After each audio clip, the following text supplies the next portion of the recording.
میرے نبی نے ترمذی شریف کی روایت ہے، کفل ایک بنو اسرائیل کا نوجوان ہر رات زنا اور نئی لڑکی، شراب اور نئی لڑکی، ایک رات ایک لڑکی کو لے کر آیا 60 دینار۔ جب کمرے میں داخل ہوا تو وہ رو رہی ہے، تو کہنے لگا کیوں رو رہی ہو؟ میں تمہیں زبردستی تو نہیں لایا۔ تو کہنے لگی کفل میں پیشہ ور عورت نہیں، میں عزت دار ہوں، مجھے بھوک نے یہاں تک پہنچایا ہے۔ جب مالدار لوگ اللہ کے نام پہ خرچ کرنا چھوڑ دیتے ہیں تو غریبوں کی بیٹیاں نیلام ہو جاتی۔ میرے اللہ نے کیا عجب بات کہی، مجھے اچانک خیال آ گیا، اللہ اکبر۔ اللہ کہتا ہے ان اللہ وملائکتہ یصلون علی النبی، اللہ اور اللہ کے فرشتے اس عظیم الشان نبی پہ سلام پڑھتے ہیں۔ کتنی بڑی بات ہے۔ اور اللہ کہتا ہے میرے حبیب یہ جو میرے نام پہ خرچ کر رہے ہیں نا، تو ان پہ سلام پڑھ، وصلی علیہم خذ من اموالہم صدقۃ تطہرہم بہا وتزکیہم وصلی علیہم، جو میرے نام پہ خرچ کر رہے ہیں میں تجھ پہ درود پڑھتا ہوں تو ان پہ درود پڑھ۔ اللہ اکبر۔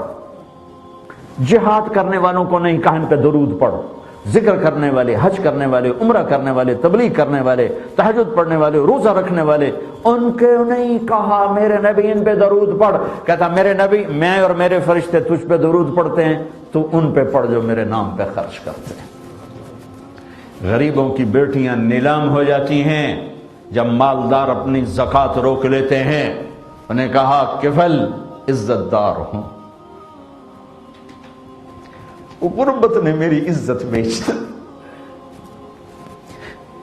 غربت نے میری عزت بیچ دی۔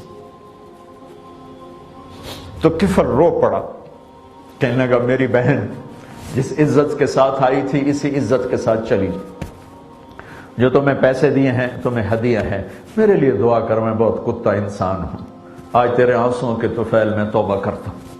کفل کو نہیں پتا کہ ہونے کیا والا ہے۔ وہ لڑکی گھر پہنچتی ہے اور پیچھے اچانک کفل مر جاتا، اس کو نہیں خبر کہ موت سر پہ کھڑی ہے۔ تو میرے رب کی رحمت اس پر متوجہ تھی، ایک غریب کے آنسوں نے اس کو توبہ پہ کھڑا کر دیا۔ یہ ایسا بدماش تھا کہ اگر کل یہ مردہ پایا جاتا تو اس کو اٹھانے کوئی نہ آتا، غسل دینے کوئی نہ آتا، جنازہ پڑھنے کوئی نہ آتا، قبر میں اتارنے کوئی نہ آتا۔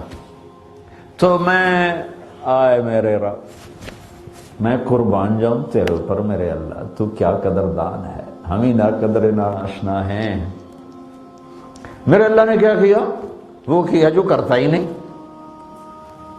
پردے کے پیچھے نہیں دکھاتا کسی کو، لیکن اللہ جو چاہے کر دے۔ اللہ نے پردہ اٹھا دیا۔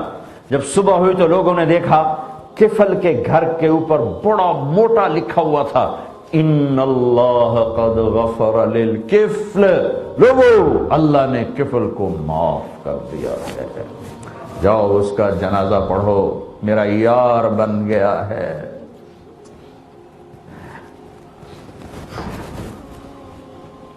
ہائے ہائے، دوستی لگانے میں کیا تیزی دکھاتا ہے میرا اللہ۔ کوئی ہے اس طرح معاف کرنے کے نظام بنائے تو اس رب کی رحمت اور جنت کو کیوں چھوٹا کر دیا کہ ہمارے سوا کوئی جنت میں نہیں جائے گا۔